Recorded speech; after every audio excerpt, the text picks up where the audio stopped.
ప్రస్తుతం నేను కరూరులో తొక్కిసలాట జరిగిన ప్రాంతంలోనే ఉన్నాం. ఈ ప్రాంతంలో చూడొచ్చు మనం విజువల్స్లో. ఇక్కడ నిన్న నైటు ఏదైతే విజయ్ ప్రచార సభ ఏదైతే ఉందో అది జరుగుతున్న క్రమంలో ఒక పాప తప్పిపోవడంతో ఆ పాపను వెతికే క్రమంలో ఒక అలజడి అనేది ఏర్పడి ఈ తొక్కిసలాట అనేది జరిగింది.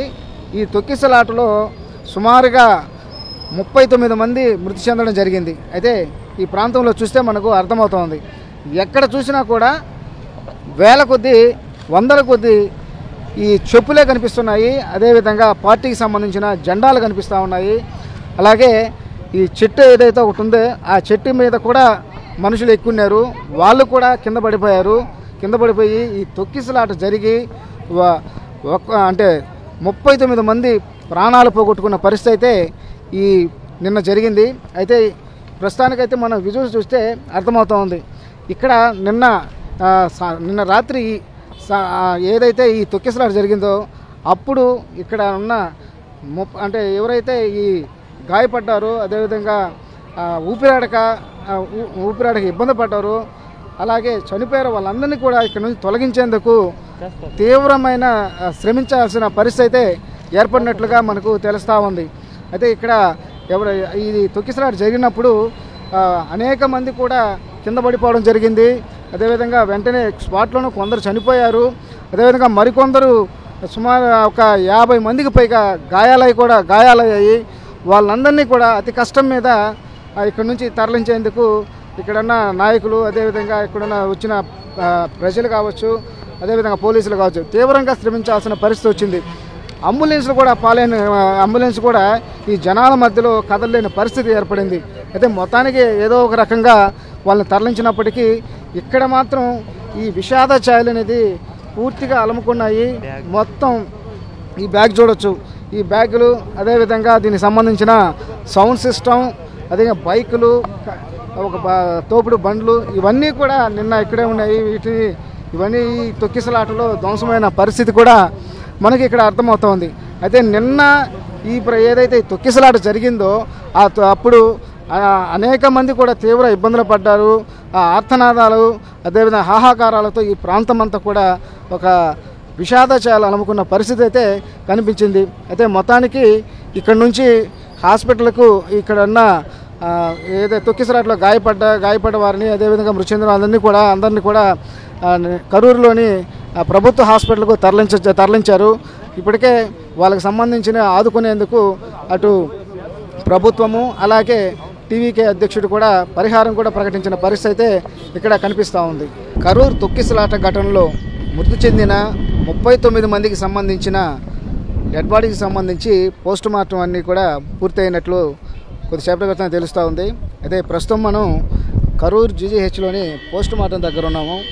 ఇక్కడికే ఏదైతే డెడ్ బాడీస్ అన్నిటిని కూడా తీసుకొని రావడం జరిగింది. ఇక్కడే పోస్ట్ మార్టం కూడా కంప్లీట్ చేసిన పరిస్థితి అయితే ఉంది. ఇప్పుడిప్పుడే వాళ్ళు ఏదైతే మృతులకు సంబంధించిన కుటుంబ సభ్యులు ఎవరైతే ఉన్నారో వాళ్ళకి ఈ డెడ్ బాడీస్ను కూడా అందిస్తున్న పరిస్థితి అయితే మనకు ఇక్కడ కనిపిస్తూ ఉంది. అయితే ఇక్కడ ఈ ప్రాంతం అంతా కూడా ఒక విషాద ఛాయలు అలుముకున్నాయి. ఏదైతే ఈ చనిపోయి ఉన్నారో వాళ్ళకి సంబంధించిన కుటుంబ సభ్యులు, అదేవిధంగా బంధువులు అంతా కూడా ఈ ప్రాంతానికి చేరుకుని బోరున విలిపిస్తూ ఉన్నారు. అయితే మొత్తానికి ఇక్కడ ప్రతి ఒక్కరిది ఒక్కొక్క బాధ అన్నమాట. ఏంటంటే ఒకరు ఈ 39 మందిలో కొందరు చిన్న బిడ్డలు కూడా ఉన్నారు. చిన్న బిడ్డలు పోగొట్టుకున్న వాళ్ళు కొందరు ఉంటే, భర్తను పోగొట్టుకున్న వాళ్ళు కొందరు, తల్లిదండ్రులను పోగొట్టుకున్న వాళ్ళు కొందరు, భార్యను పోగొట్టుకున్న కొందరు, ఇలా ఒక్కొక్కరి బాధ ఇక్కడ మనకు కనిపిస్తూ ఉంది. ఈ ప్రాంతానికి చిన్న పిల్లల దగ్గర నుంచి కూడా పెద్దోళ్ళు కూడా వచ్చి వాళ్ళ కుటుంబ సభ్యులను తలుచుకొని, మృతి చెందిన వాళ్ళని తలుచుకొని బోరును విలిపిస్తున్న పరిస్థితి అయితే ఈ మార్చురీ దగ్గర మనకు కనిపిస్తూ ఉంది. అయితే ఒక పక్క వాళ్ళ బాధను వర్ణాతీతం వాళ్ళని చెప్పలేని పరిస్థితి, గుండెలు బాదుకుంటున్నారు. వాళ్ళు ఏదైతే మమ్మల్ని, మా బిడ్డను తీసుకోపోయేది, మమ్మల్ని తీసుకోపోవచ్చు కదా, ముందు మేము చనిపోవచ్చు కదా అని కొందరు అంటుంటే, అనవసరంగా పోయి ఇలా బిడ్డలను పోగొట్టుకున్నాము, అదేవిధంగా ఇంట్లో ఉన్న కుటుంబ సభ్యులను పోగొట్టుకున్నాము అని చెప్పి మరికొందరు ఇక్కడ బాధపడుతూ బోరున విలపిస్తూ వాళ్ళు అంటే బాధ చెప్పుకోలేని రీతిలో ఇక్కడ ఆ దృశ్యాలన్నీ కూడా మనకు కనిపిస్తూ ఉన్నాయి. అయితే మొత్తానికి ఇక్కడ కొద్దిసేపటి క్రితమే ఈ డెడ్ బాడీస్ సంబంధించి పోస్ట్ మార్టం అన్ని కూడా పూర్తయిన తర్వాత వీళ్ళకి సంబంధించి కుటుంబ సభ్యులందరూ కూడా ఆ డెడ్ బాడీస్ని అప్పగిస్తున్నారు. అయితే రాత్రి ఏదైతే ఈ ఘటన జరిగిన తర్వాత అక్కడున్న వాళ్ళందరినీ కూడా ఏదైతే ఈ మృత్యువాత పడ్డారో అదేవిధంగా తీవ్రంగా గాయపడ్డారో వాళ్ళందరినీ కూడా అంబులెన్స్లో ఇక్కడ కరూరు జీహెచ్కి మార్చురీకి ఇక్కడికి తరలించడం జరిగింది. అదేవిధంగా మరికొందరు క్షతగాత్రులు ఎవరైతే ఉన్నారో 50 మందికి పైగా క్షతగాత్రులు కరూరు జీజీహెచ్లోనే చికిత్స పొందుతున్నారు. వాళ్ళలో కూడా కొందరు పరిస్థితి విషమంగా ఉన్నట్టు తెలుస్తూ ఉంది. అదే ఇప్పటికే అనేక ఒక ప్రభుత్వము అదేవిధంగా విజయ్కి సంబంధించిన వ్యక్తులు కూడా ఈ ప్రాంతానికి రావడం జరిగింది. హాస్పిటల్లో చికిత్స పొందుతున్న వారిని కూడా పరామర్శించి వెళ్ళడం జరిగింది. అదేవిధంగా సీఎం స్టాలిన్ కూడా రావడం జరిగింది. ఆసుపత్రిలో ఉన్న క్షతగాత్రులను పరామర్శించారు. వాళ్ళు త్వరగా కోలుకోవాలని కూడా ఆయన కోరడం జరిగింది. ఇప్పటికే వీళ్ళని ఒక పక్క కుటుంబ సభ్యులు అంటే వాళ్ళని పోగొట్టుకున్నారు, వాళ్ళని తీసుకురాలేరు. కానీ ఒక పక్క ప్రభుత్వము వాళ్ళని ఆదుకోవాలని అండగా ఉండాలని చూస్తూ ఉంది. అదేవిధంగా టీవీకే పార్టీ అధ్యక్షుడు విజయ్ కూడా వాళ్ళ కుటుంబ సభ్యులను ఆదుకోవాలని అండగా ఉండాలని చూస్తూ ఉన్నారు. ఇప్పటికే ప్రభుత్వము చనిపోయిన వారి కుటుంబానికి ఒక్కొక్కరికి 10 లక్షలు పరిహారం ప్రకటించింది. అదేవిధంగా గాయపడ్డ వారికి ₹1,00,000 చొప్పున పరిహారం ప్రకటించింది. అలాగే టీవీకే అధ్యక్షుడు విజయ్ కూడా ఎవరైతే 39 మంది చనిపోయారో వాళ్ళకి ఒక్కొక్కరికి 20 లక్షల చొప్పున పరిహారం ప్రకటించారు. గాయపడ్డ వాళ్ళకి 2 లక్షల చొప్పున పరిహారం ప్రకటించడం జరిగింది. అయితే పోయిన వాళ్ళని తీసుకురాలని కానీ వాళ్ళని లోటుని తీర్చలేని కానీ వాళ్ళకి అండగా ఉంటా అని చెప్పి కూడా విజయ్ కొద్దిసేపటి క్రితం ఆయన ప్రకటించడం కూడా జరిగింది. అయితే మొత్తానికైతే ఈ ఘటనలో ఎవరైతే చనిపోయారో వాళ్ళకి సంబంధించిన డెడ్ బాడీకి సంబంధించిన పోస్ట్ మార్టం మొత్తం కూడా ప్రక్రియ అంతా కూడా పూర్తయింది. అందరూ 39 మందికి కూడా పూర్తయినట్లుగా తెలుస్తోంది. వాళ్ళ కుటుంబ సభ్యులకు కూడా అప్పగిస్తున్న పరిస్థితి అయితే ఇక్కడ కనిపిస్తోంది. టీవీకే అధ్యక్షుడు విజయ్ ప్రచార సభలో జరిగిన తొక్కిసలాటలో మొత్తం ఇప్పటివరకు 39 మంది మృతి చెందడం జరిగింది. వీళ్ళలో 8 మంది చిన్నపిల్లలు ఉన్నారు. అదేవిధంగా 16 మంది మహిళలు కూడా ఉన్నారు. అయితే వీళ్ళకి సంబంధించి పోస్ట్ మార్టం మనకు ఇక్కడ వెనకాల బ్యాక్ సైడ్ ఏదైతే కరూర్ జీజీహెచ్ హాస్పిటల్ కనిపిస్తుందో ఆ హాస్పిటల్లో వీళ్ళకి సంబంధించి పోస్ట్ మార్టం కూడా పూర్తయింది. వాళ్ళ డెడ్ బాడీస్ని అన్నిటినీ వాళ్ళ కుటుంబ సభ్యులకు కూడా అప్పగించడం జరిగింది. అయితే ఇదే ఘటనలో సుమారు 50 నుంచి 60 మంది వరకు కూడా తీవ్ర గాయాలయ్యాయి. వారిలో కొందరు పరిస్థితి కూడా విషమంగా ఉన్నట్లుగా తెలుస్తూ ఉంది. అయితే వీరు ఏదైతే క్షతగాత్రులు ఉన్నారో వాళ్ళంతా కూడా ఇదే హాస్పిటల్లో ట్రీట్మెంట్ తీసుకుంటూ ఉన్నారు. అదే కొందరు పరిస్థితి మెరుగ్గా ఉన్నప్పటికీ కొందరు పరిస్థితి మాత్రం కొంత విషమంగా ఉన్నట్లుగా తెలుస్తోంది. ఇప్పటికే దీనికి సంబంధించి ప్రభుత్వం కూడా గట్టి చర్యలు తీసుకుంది. ఏదైతే క్షతగాత్రులు ఉన్నారో వాళ్ళందరికీ కూడా మెరుగైన చికిత్స అందించాలి, ఎక్కడ కూడా ప్రాణ నష్టం జరగకూడదని చెప్పి అంటే వైద్య సిబ్బందిని కూడా ఆదేశించడం జరిగింది. ఇప్పటికే నిన్న సీఎం స్టాలిన్ ఇక్కడికి రావడం జరిగింది. వచ్చి ఇక్కడ ఎవరైతే గాయాల పాలై చికిత్స పొందుతున్నారో వాళ్ళందరినీ కూడా పరామర్శించడం జరిగింది. అదేవిధంగా ఉదయనిధి స్టాలిన్ కూడా రావడం జరిగింది. అతను కూడా వచ్చి ఇక్కడ క్షతగాత్రులను పరామర్శించారు. అలాగే మృతి చెందిన వారి కుటుంబ సభ్యులకు ప్రగాఢ సానుభూతిని కూడా తెలపడం జరిగింది. ఇలా అన్ని పార్టీలకు సంబంధించి ఒక పక్క డిఎంకే అధికార పార్టీ, అదేవిధంగా అన్నాడీఎంకే సంబంధించి, అదేవిధంగా కాంగ్రెస్, అదేవిధంగా ఇతర పార్టీలకు సంబంధించిన నాయకులంతా కూడా ఈ ప్రాంతాలకి వస్తూ ఉన్నారు. వచ్చి ఇక్కడున్న ఎవరైతే చికిత్స పొందుతున్నారో ట్రీట్మెంట్ తీసుకుంటున్నారో వాళ్ళని పరామర్శిస్తున్నారు. వాళ్ళ కుటుంబ సభ్యులతో మాట్లాడుతున్నారు. అదేవిధంగా వాళ్ళ మృతి చెందిన కుటుంబాలకు అండగా ఉంటామని అలాగే సహాయం చేస్తామని కూడా వాళ్ళకి కొంత సపోర్ట్గా నిలుస్తున్న పరిస్థితి అయితే ఇక్కడ కనిపిస్తోంది. అలాగే మరోవైపు ఇక్కడ పోలీసులు కూడా భారీ బందోబస్తు ఏర్పాటు చేశారు. ఇక్కడ ఎలాంటి అవాంఛనీయ ఘటనలు జరగకుండా ఉండేలా గట్టి బందోబస్తును కూడా ఏర్పాటు చేసిన పరిస్థితి అయితే ఇక్కడ మనకు విజువల్స్లో కనిపిస్తోంది. అలాగే ఇప్పటికే అన్ని పార్టీలకు సంబంధించిన నాయకులు అనేక మంది కూడా ఈ జీజీహెచ్కి రావడం జరిగింది. వచ్చి ఇక్కడ క్షతగాతులను కూడా పరామర్శించారు. ఇప్పుడు అయితే మరోవైపు చూస్తే ప్రభుత్వం కూడా మృతి చెందిన కుటుంబాలకు అండగా ఉండాలని, అదేవిధంగా క్షతగాతులకు అండగా ఉండాలని నిర్ణయించుకున్న పరిస్థితి. ఇప్పటికే మృతి చెందిన కుటుంబాలకు ప్రభుత్వము ఒక్కొక్క కుటుంబానికి 10 లక్షల రూపాయలు పరిహారం ప్రకటించింది. అదేవిధంగా గాయాల పాలైన వారికి 1 లక్ష రూపాయలు ప్రకటిస్తే, ఇటు టీవీకే అధ్యక్షుడు విజయ్ మాత్రం మృతి చెందిన ఒక్కొక్కరికి కూడా 20 లక్షలు పరిహారం ప్రకటించారు. అదేవిధంగా గాయపడిన వారికి 2 లక్షల రూపాయలు పరిహారం ప్రకటించారు. అయితే చనిపోయిన వాళ్ళని రాలేము, కానీ ఆ కుటుంబాలకు అండగా ఉంటామని ఒక పక్క ప్రభుత్వము, అధికార పార్టీ, మరోవైపు విజయ్ పార్టీ, అదేవిధంగా నాయకులంతా కూడా సపోర్టుగా నిలుస్తున్న పరిస్థితి అయితే ఇక్కడ కనిపిస్తోంది. కరూరు తొక్కిసలాట ఘటనలో 39 మంది వ్యక్తులు చనిపోవడం జరిగింది. అయితే ఈ ఘటన తమిళనాడు చరిత్రలో ఒక పెను విషాదమైన ఘటనగా చెప్పుకోవచ్చు. అయితే ఇప్పుడు ఈ ఘటన జరిగిన తర్వాత ఈ పాపం ఎవరిదనేది ఒక పక్క టీవీకే పార్టీ వాళ్ళు ఏమంటే అధికార పార్టీ వల్లే జరిగిందని అంటారు. అధికార పార్టీ టీవీకే పార్టీ నిర్లక్ష్యం వల్ల ఇది జరిగిందని ఒకరిపై ఒకరు ఆరోపణలు చేసుకుంటూ ఉన్నారు.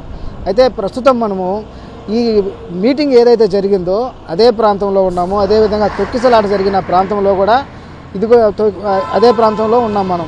అసలు ఈ మీటింగ్ ఇక్కడ పెట్టడం కరెక్టా కాదా అనేది మనం ఇక్కడున్న ఈ రోడ్డును కానీ మనం పరిశీలిస్తే మనకు అర్థమవుతుంది. ఇది పెద్ద రోడ్డు అయితే కాదు, ఇది కేవలం ఒక ఇరుకైన రోడ్డు కానీ దీన్ని మనం భావించాలి.